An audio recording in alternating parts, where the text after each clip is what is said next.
Major Partho Katyayan जी। राधे राधे गुरुजी।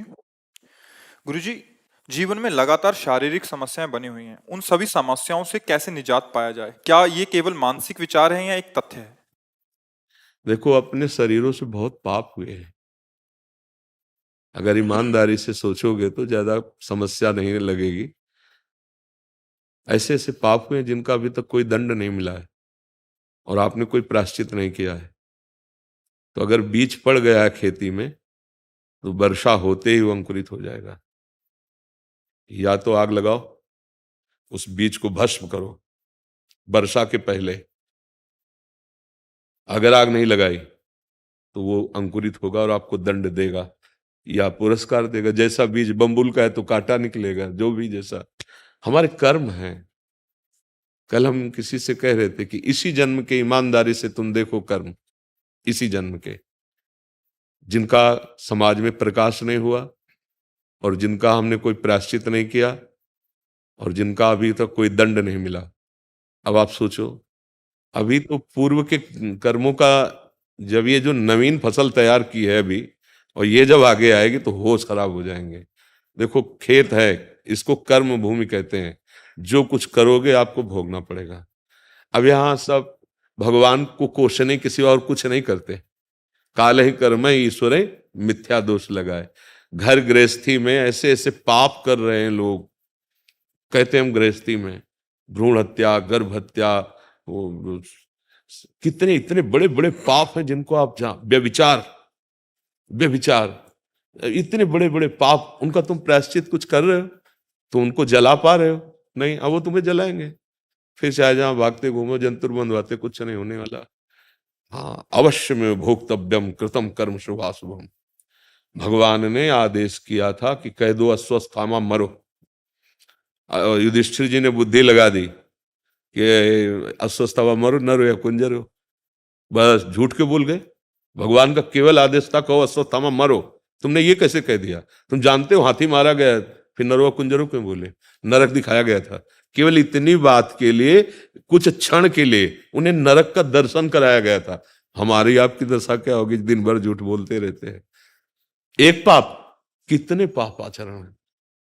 मुझे लगता है कि अब मेरी समस्या का समाधान होने का समय है। भगवान का नाम जब अंदर ज्ञानाग्नि प्रकट कर देगा तो सब बीज भस्म हो जाएंगे। छोड़ो, ये शरीर तो जाएगा, आज नहीं तो कल जाएगा। हम लोग ये समझ नहीं पा रहे। जाएगा ना शरीर, पक्का ना। तो अब इसका जो विधान है उसको भोग लो और राधा राधा राधा राधा अच्छे कर्म करो। माता पिता की सेवा, समाज की सेवा, कोई बीमार है उसकी, ये कर्म तुम्हारे क्या करेंगे? उस कर्म को दबा के नष्ट कर देंगे। जैसे दुश्मन है और आप ऊपर चढ़ जाओ तो बच गए ना, ऐसे ही वो जो हमारे कर्म तैयार हो रहे हैं उनको हम काटें। उसके काटने के ही उपाय हैं। अभी कोई बुजुर्ग है, कोई सेवा करने वाला नहीं, आप उसको भोजन दे दिए, दवा दे दिए, उसकी सेवा कर दिए, तो ये जो तुम्हारा कर्म है भारी से भारी गलती को नष्ट कर देगा। पर हम लोग तो उल्टा करते हैं, अपने बुजुर्ग माता पिता का अपमान करते हैं।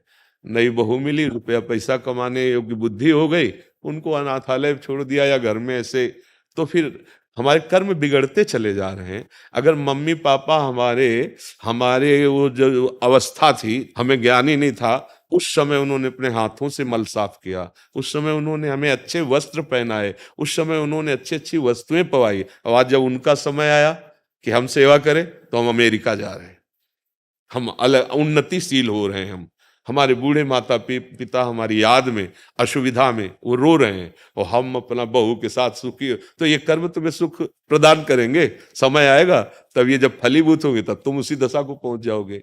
इसलिए हमको धैर्यवान बनना है। हमको भोगना तो पड़ेगा ही, पहला निश्चय समझो, भोगना पड़ेगा। क्योंकि भगवान कह रहे अवश्य में भोक्तव्यम। तो अभी के जो हमारे इस शरीर में विधान बना दिए गए हैं वो तो भोग ले, लेकिन जो गोदाम जमा है उसको भस्म कर दें। आगे जो फसल है ऐसी बोए जो हमको कष्टदायक ना हो, उसे क्रियमाण कहते हैं, उसे संचित कर्म कहते हैं, इसे प्रारब्ध भोग कहते हैं। प्रारब्ध को भोग लेते हैं, क्रियमाण अच्छे कर्म करते हैं और पूर्व संचित भगवान के आश्रय भजन से उसको हम भस्म कर देते हैं। तो मानव जीवन आनंदमय हो जाएगा। अब गंदे आचरण करे, गंदा व्यवहार करे, फिर सोचे हमें अच्छा परिणाम मिले, तो नहीं मिलेगा। अगर अच्छा मिल रहा है तो गर्व में मत हो, तुम्हारे पुण्य नष्ट हो रहे हैं। जिस दिन पुण्य खत्म हो जाएंगे उसी दिन तुम्हें असलियत में पता चल जाएगा जो तुमने किया उसका क्या है। आप देखो, जो तुम चाह रहे हो किसी के पास है, भला वो सुखी है क्या? इसलिए विचार करना चाहिए। विचारवान मनुष्य ही उन्नति को प्राप्त होता है। आपके लिए इस समय चांस है, आप चाहो तो भगवान नारायण बन सकते हो, आप चाहो देवराज इंद्र बन सकते हो, आप चाहो भूत बन सकते हो, आप गंदी नाली के कीड़े भी बन सकते हो, सुअर कुत्ता भी बन सकते हो। बढ़िया ऐसी जगह खड़े हो जहां जाना चाहो जा सकते हो। ये गंदा निर्णय क्यों करो, अच्छा निर्णय करो, अच्छे बनने की कोशिश करो। अब आचरण गंदे करोगे और चाहोगे अच्छा बनना तो नहीं बन पाओगे। अच्छे विचार, अच्छे आचरण वो भगवान के आश्रय से आते हैं। भगवान का नाम जप करो, सत्संग सुनो, कोई नशा न करो, सबकी सेवा की भावना रखो, धीरे धीरे ठीक हो जाएगा।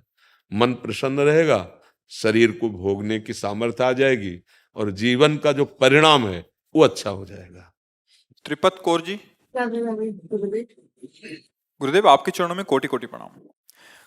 गुरुदेव, जैसे कि आपने कई बार सत्संग में बताया है कि भगवान के न्याय का रजिस्टर थोड़ी देर में खुलता है, पर जब हमारे साथ दुनियावी न्यायालय में भी अन्याय हो रहा हो और हम न्याय के लिए पूरी तरह से भगवान पर आश्रित हों, पर ऊपर से भगवान का रजिस्टर खुलने में देरी हो जाए, तो मन बहुत दुखी होता है। कृपया आप हमारी तरफ से लाडली जी को प्रार्थना करें कि नहीं, वो न्याय का एक रजिस्टर एक हमें जल्दी। एक ये विधान बताओ, यहीं के तुम कानून के, यहीं देश के कानून का, कि अगर कोई चोरी करते हुए, व्यभिचार करते हुए पकड़ा जाता है तो उसको पहले जो अपने छोटे अधिकार के अंतर्गत है तो उसको प्रताड़ित किया का है, उसको बंधन में किया जाता है, फिर उसको पहुंचाया जाता है, फिर उसको पॉइंट जमा किए जाते हैं, फिर न्यायाधीश न्याय करता है।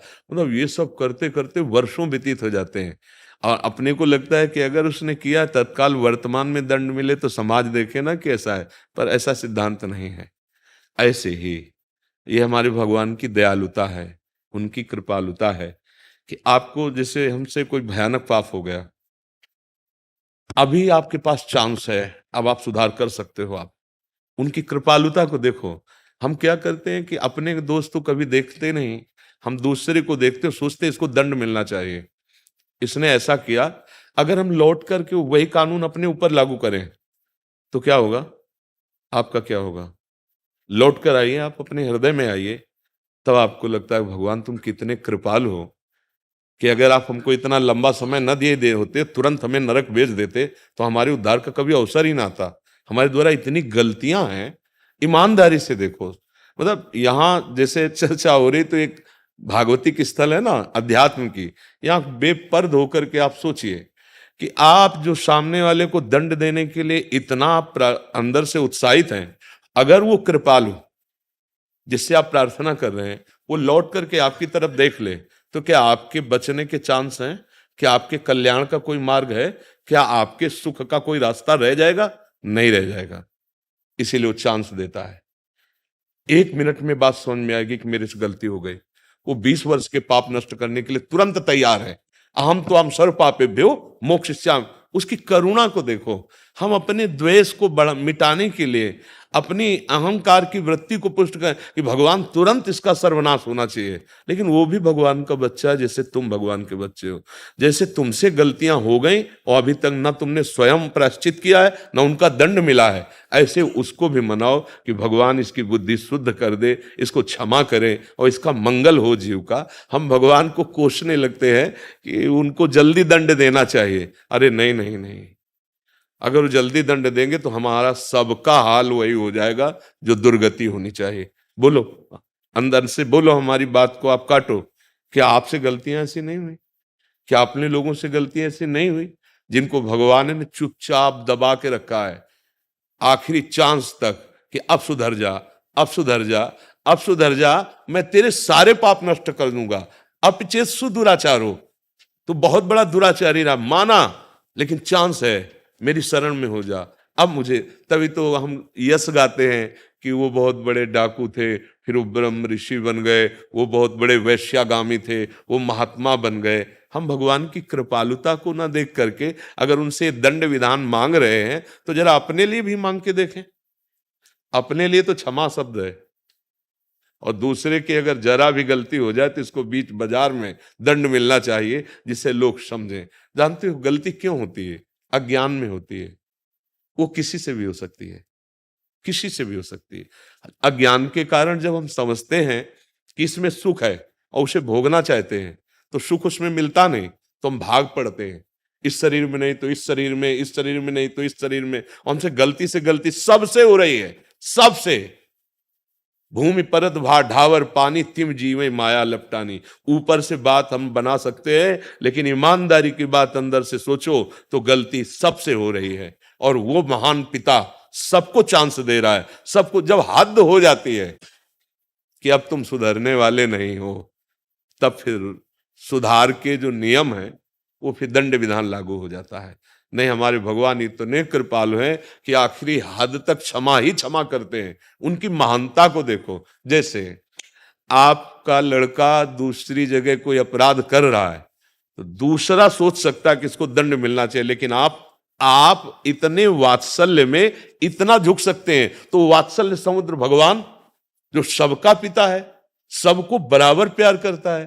तो हमें लगता है कि हम ज्यादा दंड देने पर ध्यान ना दें, भगवान से प्रार्थना करें कि जो सामने गंदा आचरण कर रहा है, प्रतिकूल व्यवहार कर रहा है, भगवान उसको सद्बुद्धि दे, सत्प्रेरणा दे और उसका भी मंगल हो। जैसे वो हमको क्षमा करते हैं ऐसे उसको भी क्षमा करें। हमें लगता है अगर ये भाव हमारे अंदर आ जाएगा तो हमारा कल्याण भी हो जाएगा और हम सुखी भी हो जाएंगे और भगवान के लाडले बन जाएंगे। पर हमारी दशा गलत है। हमसे बहुत बड़ा अपराध हो जाए तो हमें बिल्कुल दंड नहीं मिलना चाहिए, सामने वाले से थोड़ी भी गलती हो जाए तो भरपूर दंड मिलना चाहिए। ऐसा कानून नहीं है, ऐसा विधान नहीं है। देखो, हमारी सरकार भी इसीलिए इतना लंबा समय देती है कि शायद कोई पॉइंट उसके पास ऐसा मिल जाए जिससे वो बच जाए। जब बिल्कुल पॉइंट पक्के मिल गए कि अपराधी है ही, तब फिर न्यायाधीश, नहीं तो बहुत तारीखें चलाता है। जरूरत क्या है तारीख की? वो तत्काल उसको फांसी पे चढ़ा दे। लेकिन नहीं, इसमें कृपालुता है, सिद्धांत की कृपालुता है कि वो एक अवसर देता है कि हर जीव से गलती हो जाए। देखो, ये तो कोई मानो ही मती कि तुमसे गलती नहीं होगी। नहीं, अभी तक के अपने रजिस्टर को देख लो आप। तो इसलिए हमें तो यही लगता है कि भगवान जैसे हमें क्षमा किए हैं ऐसे सबको क्षमा करें, जैसे हमें सद्बुद्धि दे रहे ऐसे सबको सद्बुद्धि दे, और कृपा करके भगवान सबका मंगल करें, सबको आनंद प्रदान करें। तभी हम क्या चाहते हैं? अपना आनंद चाहते हैं और दूसरों का। यही तो बुद्धि बिगड़ती चली जा रही है।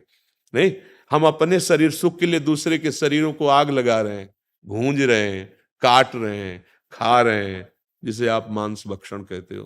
कैसे कैसे अब कैसे कैसे तुम्हारी बुद्धि। तो इसलिए भगवान सबका मंगल करे। हाँ, ये जरूर है कि हमारी चेष्टा ऐसी होनी चाहिए कि हम गलत ना करें और गलत करने का अवसर भी ना दें। अगर कोई गलत कर रहा है तो हमारा कानून है, देश में विधान बना हुआ है, संविधान बने हैं, आप उसके द्वारा उसके दंड विधान के लिए प्रार्थना कीजिए, जो रिपोर्ट कीजिए। पर हम अंदर से यही चाहेंगे कि हमारी जैसे गलती भगवान क्षमा करते हैं, हमें सद्बुद्धि देते हैं, ऐसे दूसरे को भी दें। क्योंकि गलतियां होती ही अज्ञान से हैं। चाहे जितने आप बुद्धिमान बनते हो, जब भोगाकर्षण होगा तो तुम्हारी बुद्धि का अपहरण हो जाएगा और वो गलती हो जाएगी। अगर समाज में प्रकाशित हो जाए तो लोग कहेंगे ऐसा है ये आदमी, लेकिन भगवान ने उसे गुप्त कर दिया। क्यों? अभी चांस दे रहे हैं, निकल चलो। अगर चाहो तुम तो निकल सकते हो तुम। पर हम लोग उसको अपनी चतुराई समझ लेते हैं, भगवान की करुणा न मानकर फिर वो गिरते चले जाते, पतित हो जाते हैं। किसका प्रश्न था? हाँ बच्चा, अगर आपको समझ में आ गया हो तो। कीर्ति शर्मा जी। महाराज जी, श्री हरिवंश। महाराज जी, आपने नाम महिमा के सत्संग में कहा था कि मंत्र जप में विश्वास और श्रद्धा की आवश्यकता होती है, लेकिन नाम जप किसी भी भाव से कर सकते हैं। महाराज जी, मंत्र जप में विश्वास का अर्थ समझ नहीं आया, आप स्पष्ट कर दीजिए। अब मंत्र जप अधिक करें या नाम जप? हाँ, जैसे मंत्र गुरु मंत्र मिला है तो उसमें श्रद्धा ऐसी कि अगर भगवान भी आकर के कहें कि इसके जपने से कुछ नहीं होगा तो हमें भगवान की भी बात नहीं माननी। इसके उदाहरण में पूज्यपाद सिउड़िया बाबा जी एक बहुत बड़े महान संत हुए हैं। तो एक सीधा भोला भाला आदमी, एक ब्राह्मण उड़ीसा के थे, उनसे मंत्र लेने के लिए गया। अब वो देवी के उपासक थे तो वो पीते भी, अच्छा वो सीधा आदमी जानता नहीं था कि, तो गया चरण पकड़े, बोले गुरुदेव मुझे माता की भक्ति के लिए मंत्र दे दीजिए। तो उन्होंने काली का मंत्र तो दिया, पर नशे में होने के कारण अशुद्ध उच्चारण किया, अशुद्ध मंत्र था। अब वो तो अपने भाव से था कि गुरु साक्षात परब्रह्म और उनके जो मंत्र है वो सिद्ध वस्तु। अब एकांत में जाकर के गुरु प्रदत्त मंत्र का बड़े भाव से और विश्वास पूर्वक जप करने लगा। 1 वर्ष व्यतीत हुए सो मां भद्रकाली प्रकट हो गई और कहा, बेटा तू सच्चा भगत है, वो पाखंडी है जिसने तुझे मंत्र दिया, वो शराब पिए था, मंत्र अशुद्ध था, इसलिए मैं तुम्हें स्वयं अपना शुद्ध मंत्र प्रदान करती हूं क्योंकि तुम सच्चे हो। तो विश्वास की जिसे कहते हैं उसे सुनो। उसने कहा, मां पहली बात तो आप हमारी आराध्य देव हैं, आप गुरुदेव के प्रति ऐसी बात क्यों बोल दी? यदि मेरे गुरुदेव झूठे हैं, उनका मंत्र झूठा है, तो आप सामने कैसे आ गए? इसका मतलब है कि आप हमारे गुरुदेव पर अश्रद्धा का शब्द नहीं बोल सकती। अगर गुरुदेव का मंत्र झूठा होता तो आप सामने कैसे आ गई? नहीं मां, आप हमारी ऐसी परीक्षा न ले, मेरे गुरुदेव भगवान है और उनका दिया हुआ मंत्र परम सिद्ध। तो काली जी ने कहा कि आज से जो गुरुदेव ने तुम्हारे मंत्र, उसी से मैं सिद्ध होऊंगी। ये मंत्र पर अविश्वास नहीं, चाहे इष्ट देव ही क्यों न कह दे। अच्छा, नाम में क्या है? नाम में तारण शक्ति विशेष है। जैसे आग में जो है दाहिका शक्ति है, जान के छुओ अनजान के छुओ, जबरदस्ती छुआ दे या जैसे वो जला देगी, ऐसे नाम में इतनी पावन शक्ति विराजमान है कि भाव को भाव अनखाल सहु, नाम जपत मंगल दिश दशहु। पर अगर मंत्र में आपका श्रद्धा और विश्वास पूर्ण नहीं तो फल में अंतर पड़ जाएगा। और नाम में बिल्कुल श्रद्धा विश्वास नहीं है, आप अवहेलना पूर्वक भी जप रहे तो फल में अंतर नहीं पड़ेगा। इसलिए मंत्र से बढ़कर नाम की महिमा गाई गई है। समझ में आ रहा है जी? बीनू राजपूत जी। राधा वल्लभ श्री हरिवंश महाराज जी, दंडवत प्रणाम। गुरुदेव, आपको आत्मा से अपना आध्यात्मिक गुरु मानती हूँ। लगभग 20 वर्षों से साधना के देखो बाद आत्मा से कि अभी बच्चे हो इसलिए आत्मा ही तो गुरु है। आत्मा से गुरु मानते हैं, उसका आप कहना नहीं जान रहे। आप कहना चाहते कि हम हृदय से आपको गुरु मानते, क्योंकि आत्मा ही तो हमारा स्वरूप है, आत्मा ही तो गुरु है। आत्मा दो थोड़ी होती है। मैं आत्मा से आपको गुरु मानता हूं, ये विनोद वाली बात है। आत्मा ही गुरु है, आत्मा गुरुदेव है और वो एक है। वो लाखों घड़े में जैसे लाखों सूर्य दिखाई देते हैं, पर सूर्य एक ही होता है, ऐसे ये सब घड़े हैं, आत्म तत्व उनमें एक ही है। आप शायद ऐसा कहना चाहते कि मैं हृदय से आपको गुरु मानती हूँ। आगे। गुरुदेव, आपको हृदय से अपना आध्यात्मिक गुरु मानती हूँ। लगभग 20 वर्षों से साधना के मार्ग पर हूँ। पूर्णतः सात्विक जीवन जी रही हूँ। मेरी नियमित दिनचर्या 3 बजे से होती है और वर्षों से पूर्ण ब्रह्मचर्य का पालन कर रही हूँ। ये आत्मा इस शरीर में रहकर भी इसमें नहीं है। मैं नाम जप के साथ साथ नाम में ही ध्यान साधना करती हूँ। पिछले कुछ समय से ध्यान में किसका हमेशा है, आपके किसका साथ है? और श्री जी के चरणों के दर्शन होते हैं। हाँ, तो देखो हमारी प्रार्थना है कि अभी शब्दों में त्रुटि, क्योंकि अपने अध्यात्म मार्ग के पथिक है ना, तो शब्द पर ही पूरा चिंतन होता है। शब्दों में अभी मैं साधना करती हूँ, आत्मा इस शरीर से अलग है। आप कौन है? आप कौन है? आपने अनुभव किया? तो क्या होता है कि हम शुद्ध ज्ञान को ना समझने के कारण वंचित रह जाते हैं। आप ही आत्मा है। ये शरीर पोशाक है, जैसे स्त्री शरीर है, पुरुष शरीर है या पशु शरीर है। ये कर्म के अनुसार पोशाक मिली है, लेकिन पोशाक को पहनने वाला एक ही है, वो दूसरा नहीं है। और वो हम भूल गए और इस शरीर को मैं मान लिया। अब भेद पैदा हो गया। इसी भेद के द्वारा हमारी दुर्गति हो गई है। अपने को स्त्री, अपने को पुरुष, जहां हम देह भाव में आए तो फिर मन और इंद्रियां विषयों में विचरने लगी और उनके द्वारा फिर मलिन आचरण होने लगे, तो और हृदय गंदा हो गया। जैसे शांत निर्मल जल में नीचे क्या है दिखाई देता है। ऐसे ही निर्मल और शांत हृदय में परमात्मा तत्व का जो प्रकाश पड़ रहा है, सब कर परम प्रकाशक जो है, वही मैं हूं, वही आत्मा, दूसरा थोड़ी कोई है। जैसे हम मैं शब्द से संबोधित करते हैं तो ये ढांचा आ जाता है हमारे सामने दिमाग में। ये ढांचा नहीं, ये मेरा पोशाक है। जैसे कोई घर से निकलता है तो बनियान पहना, फिर शर्ट पहना, फिर कोट पहना। ऐसे ही आत्मा की तीन पोशाक हैं। ये स्थूल शरीर कोट, सूक्ष्म शरीर शर्ट, कारण शरीर बनियान। न वो कारण शरीर है, न वो सूक्ष्म शरीर है, न वो स्थूल शरीर है। वो इन शरीरों का दृष्टा है, जानने वाला है। अब बात आई, अब हम उस स्वरूप को जिसको भूल चुके हैं, जिसे हम ज्ञानी जन आत्मा कहते हैं, भक्त जन भगवान कहते हैं, योगी जन परमात्मा कहते हैं, भाव के अनुसार वो एक ही है, दूसरा नहीं। अब हम भूल गए तो अब इस शरीर को हम मैं मान लिए, मन बुद्धि को तदात्म भाव से मान लिए, कारण शरीर स्वभाव हम अपना मान लिए। अब हमको एक पूरे के पूरे प्रपंच को समर्पित करना होगा। छोड़ना तो बड़ा कठिन है, बातें बनाना अलग बात है। इस ईमानदारी से इस शरीर का राग छोड़ना बहुत कठिन है। समर्पण करने में कोई परेशानी नहीं होती, बात दोनों में बनती है। तो हम तन वांग मनोभिर अमलई सोहम तवे वाश्रिता, हे प्रभु, हे हरि, हे गुरुदेव, जो भी आपका भाव बनता हो, ये शरीर, ये मन, ये वाणी, ये चेष्टा आपके चरणों में समर्पित है। जो आपकी क्रियाएं हो रही वो भगवद अर्पित हो, और अंदर ही अंदर भगवत भाव लेकर जिससे भी व्यवहार कर रहे हो, पति है, पत्नी है, पुत्र है, या राजपद है, समाज की सेवा, सब में मेरे भगवान विराजमान है, ऐसी भावना, अभी आप शरीर राग से मुक्त हो जाएंगे। जब हम स्वसुख भोगने की लालसा से कुछ भी करते हैं तो शरीर राग पुष्ट होता है, और जब हम दूसरे को सुख देने की भावना करते हैं तो शरीर राग नष्ट होता है। ये सिद्धांत है। शरीर का राग त्याग पाना बहुत कठिन होता है।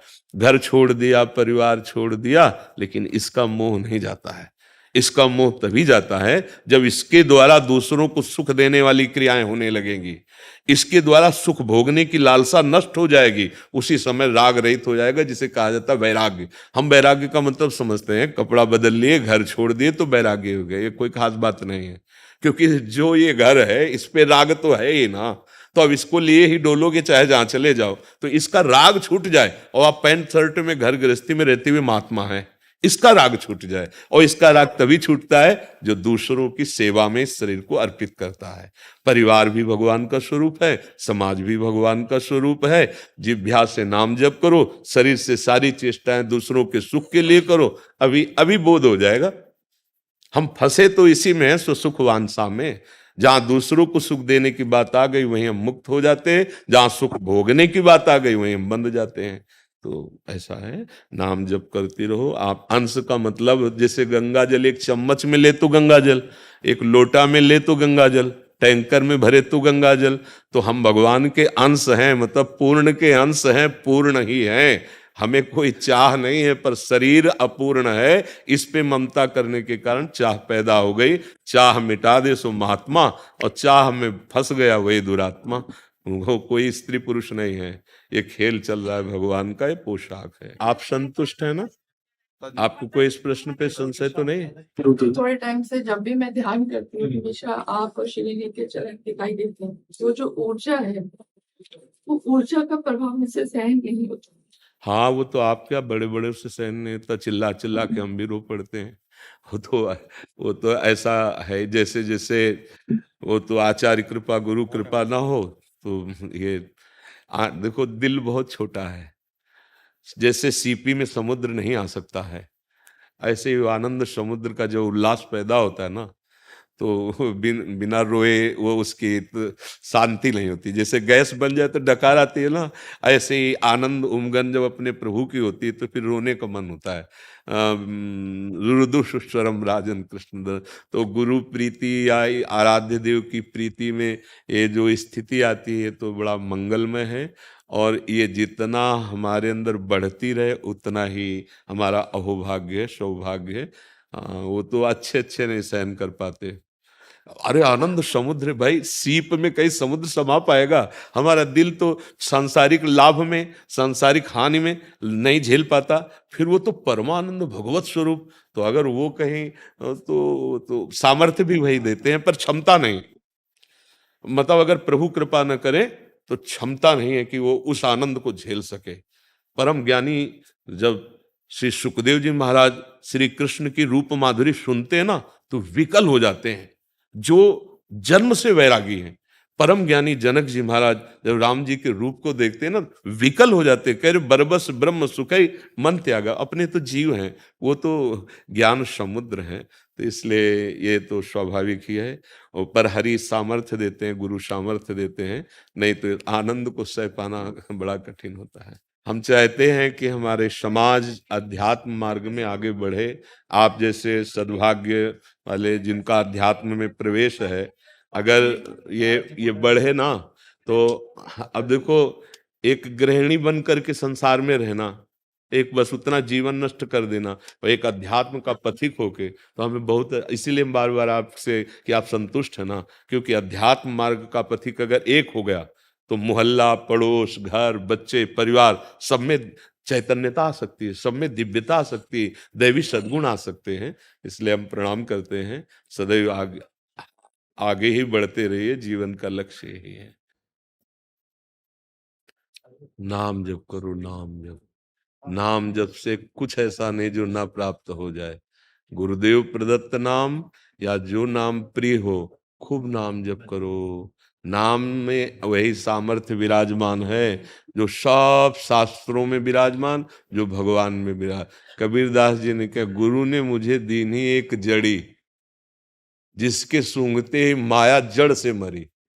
अबाध जो भक्ति है, अहेतुकी जो भक्ति है, निर्भर जो भक्ति है, वो भगवान के भजन से प्राप्त होती है। केवल बातों से तो प्राप्त होती नहीं। तो राम कृष्ण हरि जो नाम आपको मिलाओ, खूब प्रियता पूर्वक उसे जपो। फिर देखो, अहंकार का समर्पित हो जाना ही भक्ति कहा जाता है।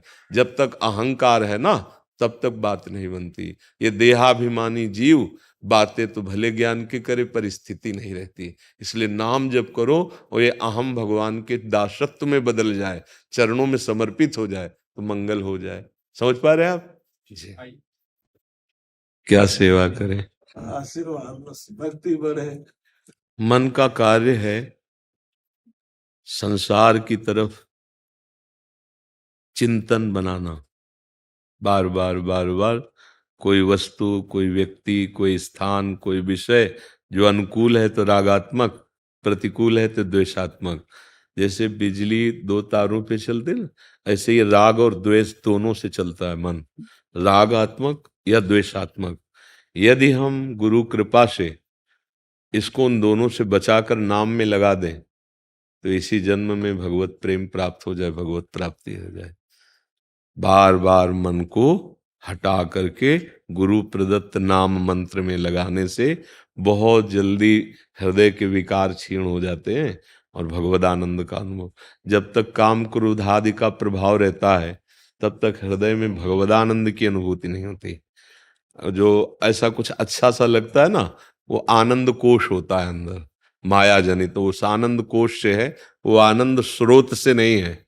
जैसे अन्न में कोश, प्राण में, मनो में, आनंद में। हाँ, ये जो आनंद स्रोत है, ये जब कोई चाह नहीं रह जाती, तब उदय होता है। जा ही न चाहे कबहु कछु, तुम सन सहज सने, बसहु निरंतर तासुर शोर और निधि के। तो ये विकारात्मक जो मन का संसार के भोगों में जाना है, इसे रोकना बहुत कठिन है। इसे केवल रोक सकता है तो नाम रोक सकता है। जितना नाम जप करेंगे, जितना नाम, चाहे मन लगे ना लगे, सुख मिले ना मिले, भाव बने ना बने, नाम की ऐसी महिमा है कि यदि हम निरंतर जपने का अभ्यास करें, तो बहुत जल्दी भगवत प्राप्ति हो जाए, बहुत जल्दी विकार शांत हो जाए, और भगवान की कृपा का अनुभव हो जाए। नेहा त्रिपाठी जी, पूना से। श्री हरिवंश। महाराज जी राधे राधे, आपके चरणों में कोटि कोटि प्रणाम। महाराज जी, मैं बचपन से ही शिव भक्ति में लीन थी, परंतु पिछले 1.5 वर्ष से कृष्ण, राधा जी एवं आप मिले।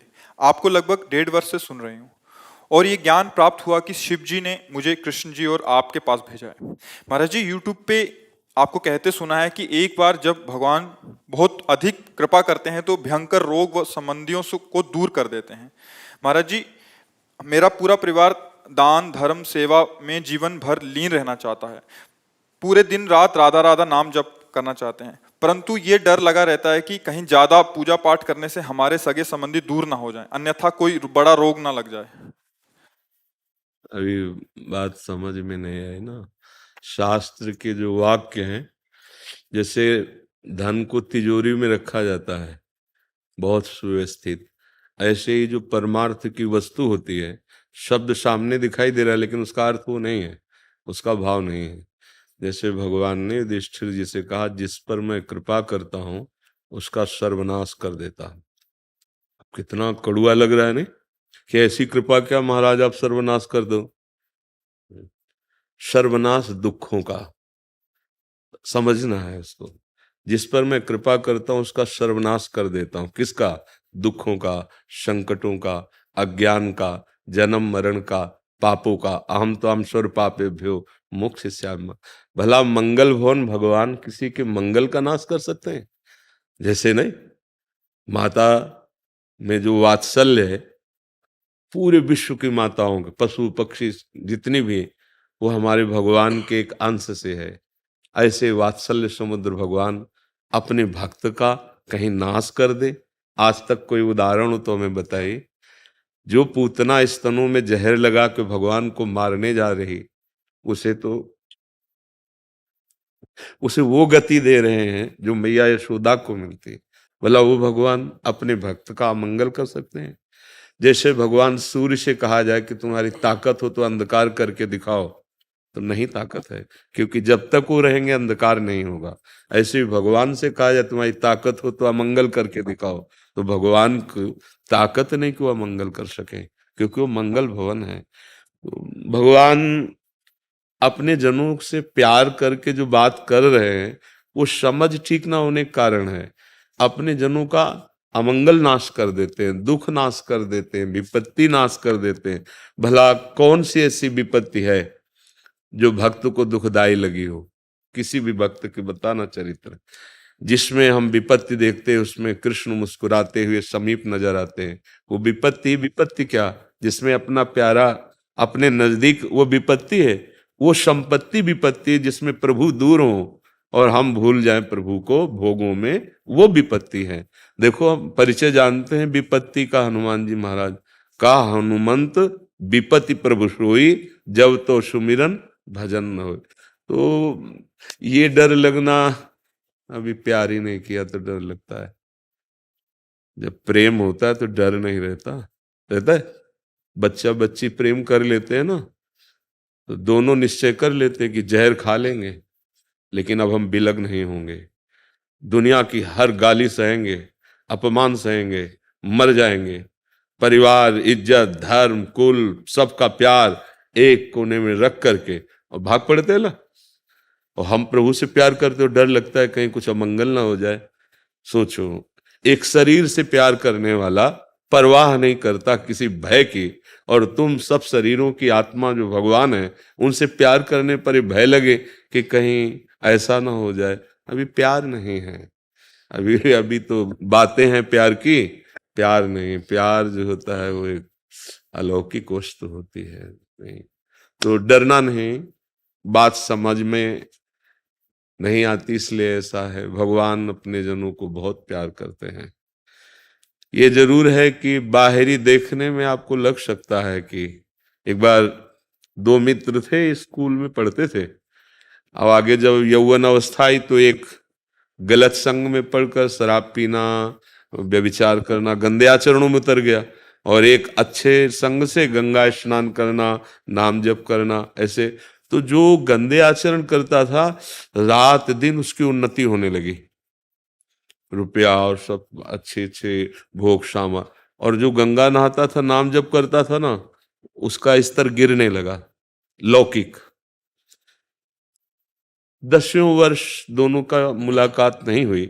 अचानक एक दिन वो गंगा नहा के आ रहा था, तो देखा सामने कि वो दोस्त हमारा स्कूल वाला, और वो बहुत सूट बूट से अच्छे कपड़े पहने ऐसे, तो उसने भी देखा कि वही मित्र है हमारा जो स्कूल में।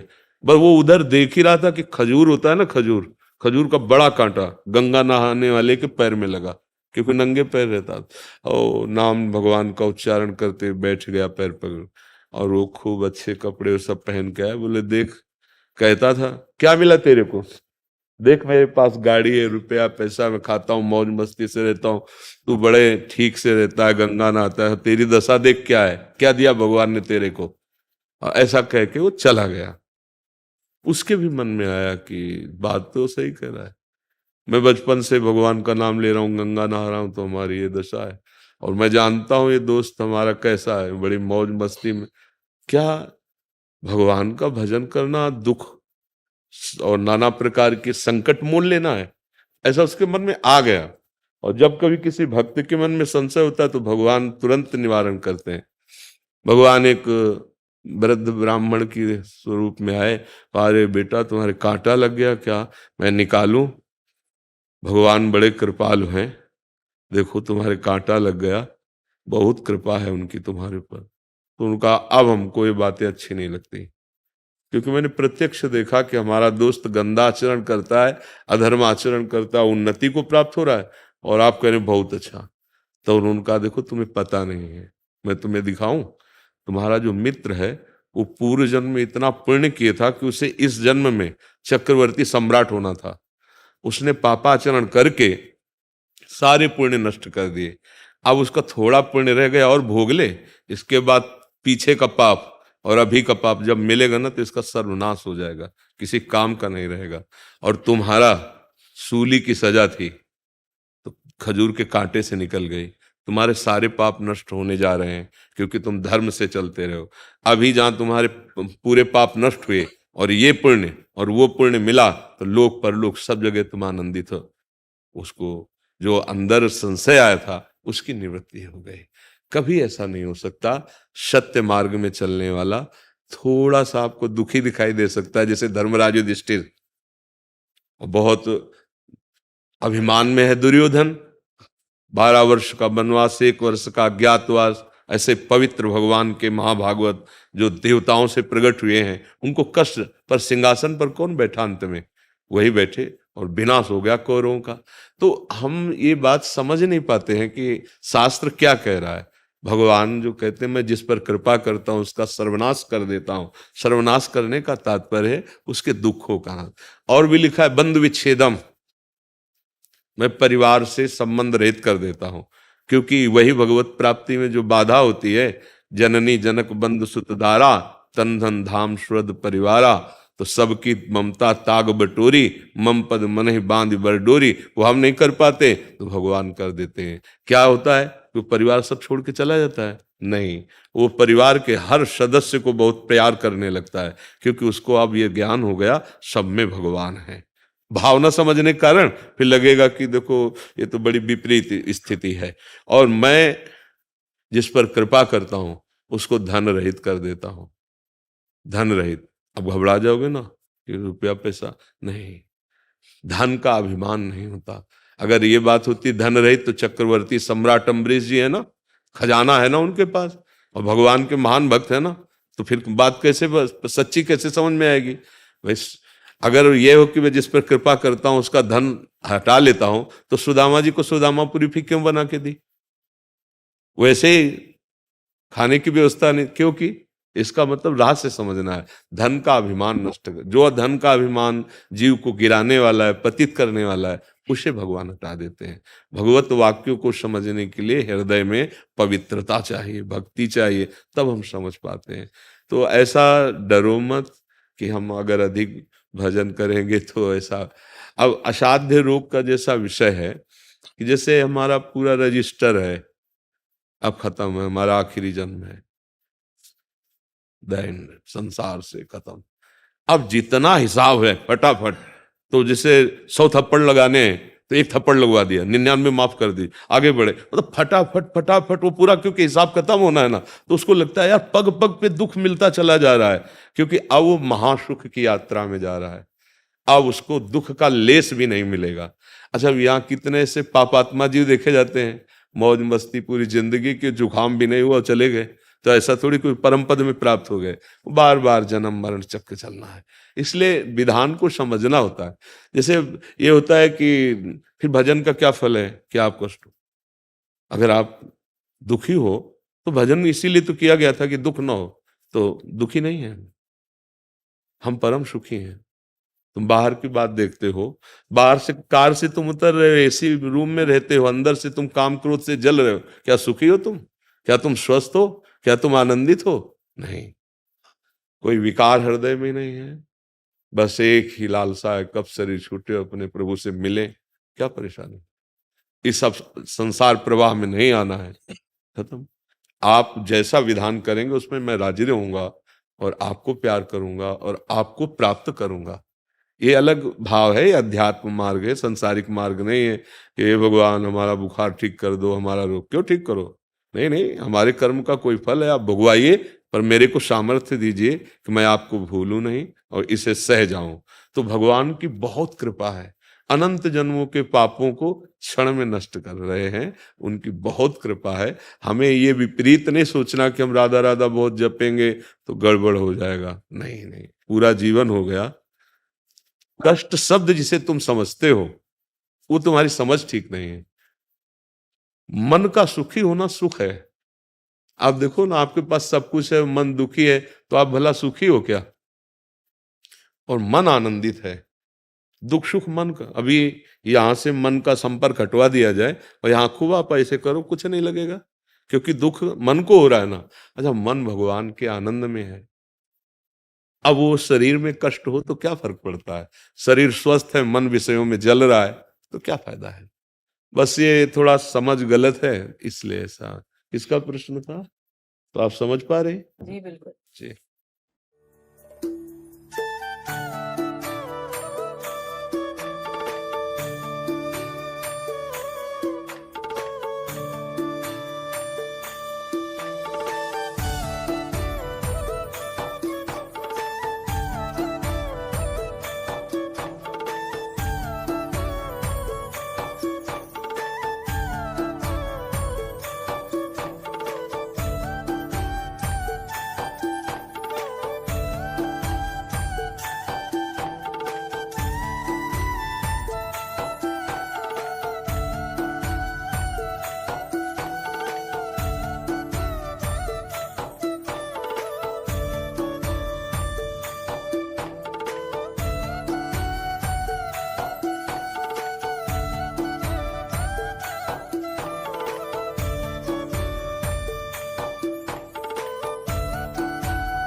खिलखिलू सा चेहरा है आपका जी, कलियों सी मुस्कान है, कलियों सी मुस्कान है। भक्ति आपकी देखकर, ये शक्ति आपकी देखकर ये दुनिया भी हैरान है महाराज जी, ये दुनिया भी हैरान है।